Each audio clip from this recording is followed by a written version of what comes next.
name synonymous with one of the most impressive military defeats in history. The Battle of Oise, fought on August 29, 1346, during the 100 Years' War between England and France. This battle would prove to be a major turning point in the war, and a watershed moment in medieval military history. In this episode, we'll take a look at what led up to this epic clash of arms and why it is still spoken of with such reverence almost 700 years later. Before we get into it, please make sure you subscribe if you haven't already, and let's find out. Why is considered one of the greatest battles of all time? There are many theories about why Edward III invaded France in 1346, but no one knows for certain. We do know that he had long coveted the French throne and felt he had a legitimate claim to it, but his invasion could also have been prompted by French King Philip VI's refusal to ratify a proposed Anglo-French alliance. Whatever the reason, Edward III set out to enforce his demands on the French crown. The English army consisted of around 10,000 men, including a force of 1,000 longbowmen who would play a crucial role in the battle. Longbows were extremely powerful weapons that could shoot an arrow over a mile. Their effectiveness was enhanced by the introduction of a new type of ammunition known as the arbalist bolt.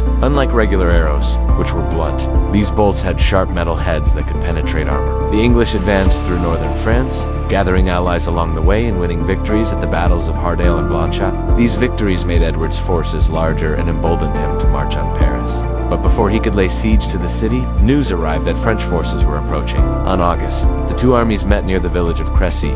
Modern historians debate the size of the opposing forces, but contemporary chroniclers claim that the English faced an army 3 times their number. Among them was Jean Fauvart, a French knight who lived in Picardy and wrote about the battle shortly after it occurred. Fauvart's account provides a detailed description of the battle from a French perspective and is one of the main sources for what we know about the events of that day. The medieval armies were not the cohesive fighting units we think of today. Soldiers often came from different backgrounds and had different motivations for fighting. In addition to knights and archers, there were usually infantry soldiers and others who provided support services. For example, Flemish mercenaries composed part of the English force and Gascon nobles served under the French banner. Often, members of these disparate groups did not get along. Discipline was a problem, as was ensuring that all units followed orders. These issues were helped by the fact that most soldiers fought on the orders of local lords, who were often more concerned with advancing their own interests than those of the overall army. According to Faubert, the French were confident of victory because of their superior numbers and the knowledge that the English were exhausted from their recent campaigns. Edward III, however,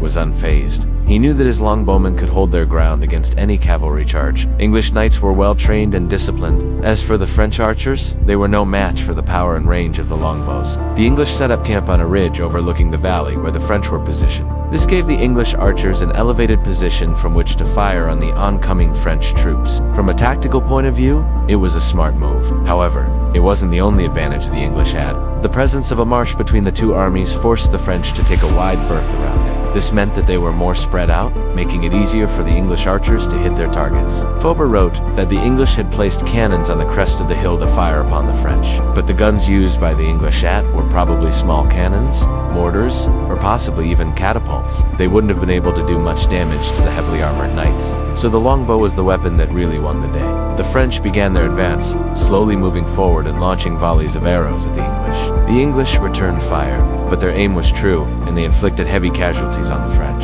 The plan was for the English knights to stand firm and hold their ground until the French cavalry charged. Once the cavalry got close enough, they would unleash a devastating volley of arrows, decimating the French ranks. After several hours of fighting, the French knights became impatient and decided to charge. This played right into the hands of the English. The knights rode forward, only to be met with a storm of arrows. Horse and rider alike were cut down, the knights falling victim to the sheer power of the longbow. After a few minutes, the French king realized that something was wrong. He sounded the retreat, but it was too late. The English were ready for them, and the retreating French found themselves in the deadly crossfire of the English archers. The battle lasted only a few hours. By the end of it, the French had lost at least 25,000 men, including many nobles. The English losses were much smaller, with just over 400 men killed. The battle was a resounding victory for the English, and it changed the course of the 100 Years' War. The longbow had proven its superiority over other weapons of the time. It was so effective that other countries began to develop similar weapons. The psychological impact was equally significant. The sight of heavily armored knights being mowed down by archers from a distance was a shock to the medieval world. It challenged the traditional view of warfare and showed that size and strength were no match for skill and strategy. Fauvart was among the stunned spectators of the battle, watching from the tower of a church near the battlefield. His story has all the drama of a Hollywood epic. He describes the English as cunning, brave, and disciplined, while the French are portrayed as arrogant, undisciplined, and ultimately doomed to defeat. According to Fauvart, the French knights were so confident of victory that they neglected their duties. The result was a disaster. The heavy cavalry chargers that had been so successful in previous battles proved futile against the English archers. The French king's attempts to rally his troops were ignored. The knights simply refused to listen to him. They thought they were invincible. For his part, Edward III showed little mercy to his defeated enemies. Prisoners were ransomed off for exorbitant amounts of money, while those who couldn't pay were left to die in the battlefield. Fauvart writes that the English looted the dead and dying, taking all their money and valuables. The wounded were left without water or food, and many died as a result. The English were ruthless and efficient in their pursuit of victory, leaving little doubt as to who was master of the battlefield. But Fauvart's account is not without its bias.